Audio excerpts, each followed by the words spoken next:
Tu te rappelles de cette nuit glaciale de décembre 1999, là où tout a basculé? Oui, je parle bien de l'affaire du Club New York, ce moment où l'explosion de flash d'appareils photo a été balayée par les éclairs d'une dispute à balles réelles. Mais attends.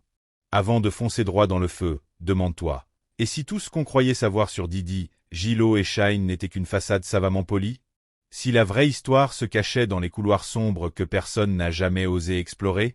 Accroche-toi, parce qu'on ne va pas juste tirer le rideau, on va l'arracher.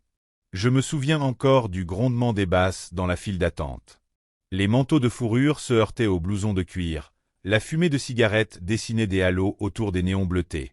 Tout semblait ordinaire, un samedi soir où les rois de la night se pavanent, où les reines claquent des talons comme si le trottoir leur appartenait. Puis, d'un coup, l'atmosphère s'est tendue, un verre renversé, un égo froissé, un sourire devenu rictus. Qui aurait cru que ce simple cocktail de vanité déclencherait un tir croisé qui résonne encore 25 ans plus tard? Flashback. On rembobine la bande. 1998. Didi règne sur les charts, propulse Bad Boy record au sommet, s'offre un palace d'albâtre et des soirées au goût de champagne millésimé. Jennifer Lopez, elle, vient de décrocher le rôle qui la catapulte au panthéon hollywoodien. Deux trajectoires flamboyantes prêtes à fusionner. Ding. Les paparazzis crépitent, les tabloïds hurlent. On tient le couple de l'année. Mais dans les coulisses, certains murmurent déjà qu'il s'agit d'un pacte, pas d'une romance. Question. Quand l'amour se mêle au calcul, qui manipule qui? Retour au présent. Ou plutôt, à cette nuit de décembre. La musique se coupe un dixième de seconde. Des regards s'échangent, des insultes claquent. T'as un problème. Fais pas le malin. Pur théâtre de la testostérone, non? Sauf que, cette fois, les acteurs sortent les accessoires fatals. Deux calibres surgissent de nulle part, sillonnent l'air glacé. Panne! Panne! Les balles ricochent, les cris fusent, le sol se couvre de sang et de paillettes. Au milieu du chaos, Natania Rubin s'effondre, le visage traversé par une déflagration de métal brûlant. Innocent. Simple figurante malgré elle. Voilà la légende noire qui naît. Mais qui a réellement appuyé sur la détente? Shyne, 21 ans, rappeur plein d'avenir, assure qu'il n'a fait que protéger son mentor. Didi, lui, joue l'amnésique chic. Quoi, un flingue? Moi? Jamais. Jennifer, plus lisse qu'un spot de pub, se confond en dénégation, mes mains sont propres. Pourtant, les rumeurs s'accrochent comme du chewing-gum sous une semelle. Où est passée l'arme? Qui a glissé l'étui sous le siège arrière de la Navigator? Pourquoi Gilo aurait-elle été vue, manteau Prada au vent, s'éloignant de la scène avant même l'arrivée des gyros? Coincidence? Tu parles.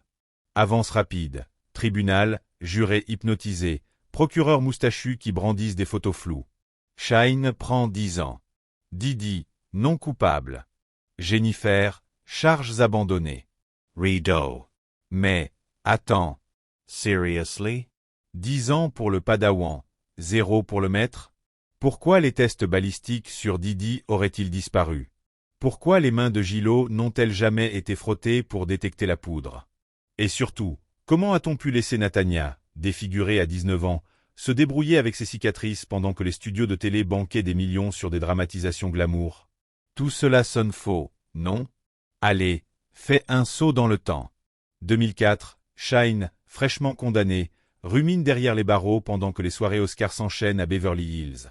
2008, Natania subit une nouvelle opération reconstructrice, tandis que Didi sabre encore du cristal sur un yacht. 2012, Cassie débarque dans le tableau, love story clinquante, mais en coulisses on chuchote, freak-off, substance, manipulation. 2016, balcon du 17 étage, une jeune femme pendue dans le vide, suppliant qu'on la remonte. Photo brouillée, plainte civile, chèque à 7-0. On efface, on repart. Et maintenant, 2025. Les documents scellés s'ouvrent comme des charniers numériques. Les serveurs crachent des gigaoctets de textos. Caca, efface ça, elle ne dira rien si on paie. Les avocats se plaignent, les juges soupirent. Mais le couvercle cède, enfin. Natania, sa voix cassée mais déterminée, réclame une réouverture du dossier. Il est temps que la lumière se fasse. Cassie, elle, dépose sous serment, menace, séquestration, drogue. Brianna raconte ce balcon maudit, avant qu'on ne brandisse un « objection » salvateur pour la défense. Sauf que, les textos, eux, ne mentent pas. Rose. Inspire. Te rends-tu compte de l'édifice? On a un producteur milliardaire, un empire discographique, une star hollywoodienne, un bouc émissaire qui a perdu une décennie derrière les barreaux, une victime oubliée, et tout un cœur de témoins qui oscille entre la peur, le cache et le désir de vérité. Ça sent le film, non? Sauf que là, c'est la vraie vie. Plus glauque, plus tordue, plus dangereuse. Pourquoi Gillot garde-t-elle un silence de cathédrale dès qu'on évoque le 27 décembre 1999? Pourquoi Ben Affleck, d'ordinaire si prompt à défendre sa dulcinée, fuit les micros dès qu'un journaliste prononce « Didi » ? Et si, derrière les sourires calibrés et les robes de gala, se cachait un pacte inavouable? On chuchote qu'un mariage éclair aurait été envisagé à l'époque, juste assez pour invoquer le sacro-saint privilège conjugal, l'immunité de témoignage. Tu imagines? Un « oui », précipité non pas pour l'amour, mais pour l'omerta. Rom-com version film noir. Tout est allégué, répète-t-on. 30s. Mais l'odeur de poudre ne s'est jamais vraiment dissipée.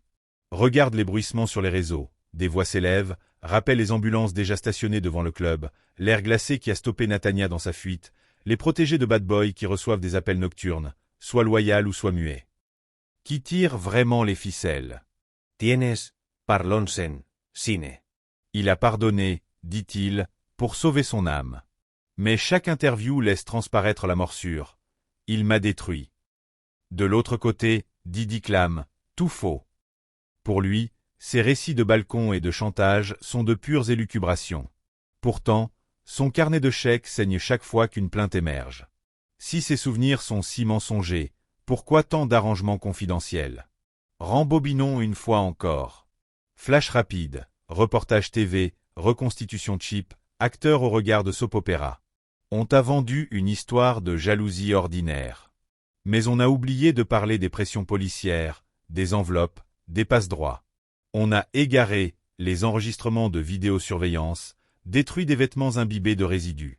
Et le téléphone de Wardell Fanderson, chauffeur devenu témoin clé, qui contient un message vocal où Didi chuchote « Je m'occuperai de ta famille ». Offre ou menace? À toi de juger. Stop. On change de focale. Jette un œil à la trajectoire de Jennifer. Entre un album latino et une comédie romantique redondante, as-tu remarqué comme elle contourne toujours les interviews austères? No comment, un sourire Colgate, et hop, elle passe au prochain tapis rouge. Serait-ce parce qu'un fantôme de la 27 rue la suit partout, prêt à ressurgir dès qu'on évoque une arme égarée? Et ce fameux « tape » sulfureux que certains producteurs menaçaient de sortir, mythe ou monnaie d'échange? Tu sens la tension monter? Normal. Plus les années passent, plus les fissures béantes se voient. Les podcasts trash décortiquent chaque micro-expression, les TikTok explosent d'analyses amateurs. Des enquêteurs citoyens comparent les transcriptions, superposent les timelines, mettent au jour des incohérences. Exemple, si Shine a tiré 3 fois, comment expliquer qu'on ait trouvé 4 douilles d'un autre calibre? Ou encore, pourquoi la bande audio du 911 mentionne-t-elle 2 tireurs? Hazard. HM. Reprenons notre souffle. Imagine-toi, front collé contre la vitre d'une loge VIP, observant Didi en 2025. Il danse encore, bien sûr. Mais le regard trahit la guerre intérieure, agents fédéraux, procès civils, témoins qui se ravisent. Un empire qui vacille. Natania, elle, refuse l'étiquette de « victime décorative ». Elle exige réparation, exige qu'on lui rende les années perdues, la pommette brisée qui se rappelle à elle chaque matin. Elle veut un nouveau procès. Double peine? Non, rectification historique. Et toi, spectateur, que fais-tu? Tu likes, tu commentes, tu partages. Tu fais tourner la machine à rumeurs, ou tu cherches la vérité. Pose-toi cette question simple. Pourquoi autant de voix convergent-elles pour raconter la même horreur? Ont-elles tout un intérêt commun? L'argent? Le buzz? Ou juste, enfin, la rédemption? Le doute devrait te brûler comme l'éclair de ce flash de pistolet, là, dans l'entrée du club. Je te vois froncer les sourcils.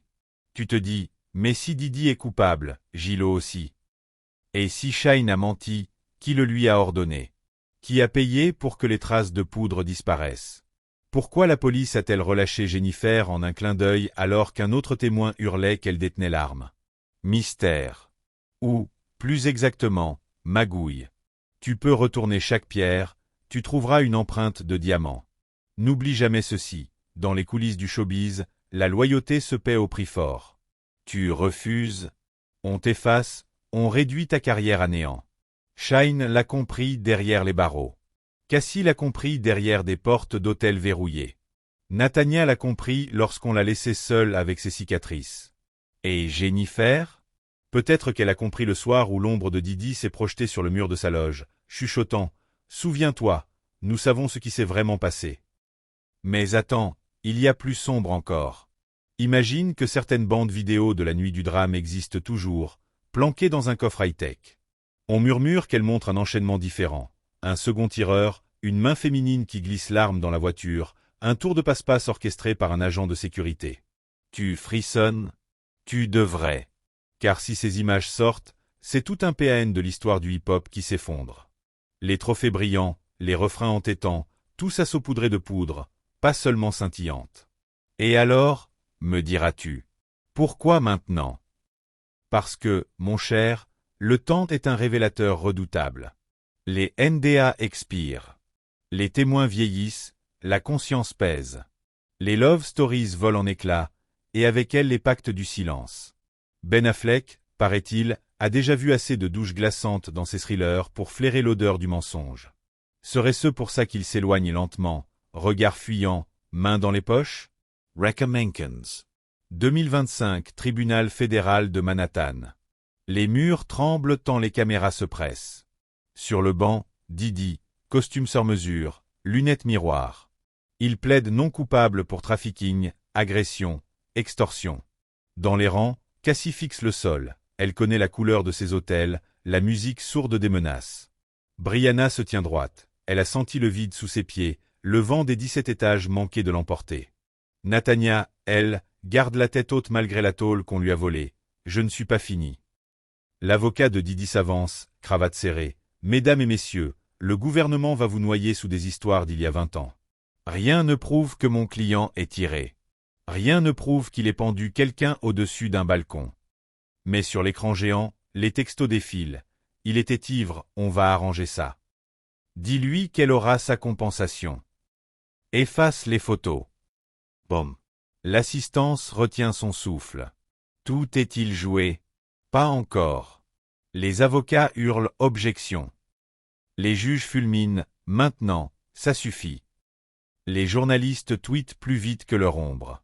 Toi, confortablement installé, tu fais défiler, tu décryptes, tu spécules. Est-ce la chute de l'Empire? Gillot va-t-elle enfin parler? Shine va-t-il réclamer réparation? Autant de questions suspendues comme ce corps au balcon. Mais ne te trompe pas. La fin de partie n'est pas juste un verdict.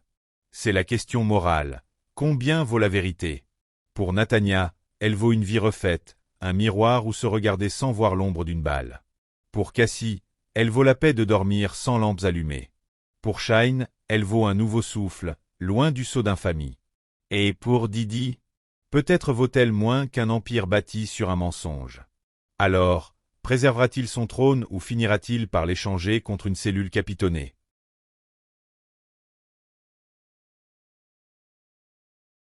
Fait défiler les épisodes. Procès, appel, motion d'annulation, demande de Mistral. Chaque réponse ouvre 3 nouvelles zones d'ombre. Chaque témoin tombé du silence rallume la torche. Nathania l'a dit mieux que quiconque, les balles n'ont pas de nom. Les mensonges non plus. Et ils finissent toujours par ricochet. Je ne vais pas prétendre clore le dossier.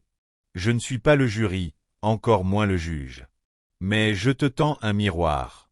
Regarde-toi t'émouvoir, puis zapper. Regarde cette industrie qui danse sur des beats forgés dans la peur, la drogue, le chantage. Tu vas continuer à streamer ces hits? Libre à toi. Mais au moins, sache ce qui se joue derrière chaque refrain qui te fait bouger la tête. Et rappelle-toi, tout est allégué, disent-ils. À toi, désormais, de décider si ces allégations méritent plus qu'un haussement d'épaule. La vérité n'est pas un single qui se classe au Billboard. Elle est parfois une note dissonante qu'on préfère étouffer. Pourtant, plus tu tentes de la bâillonner, plus elle hurle. Alors, à la question « Comment être sûr que c'était vraiment Didi ?» je réponds « Écoute les échos de cette nuit, observe les trajectoires brisées, déchiffre les silences. Parfois, ce qui n'est pas dit hurle plus fort que n'importe quel coup de feu. Et toi, es-tu prêt à entendre ce cri ?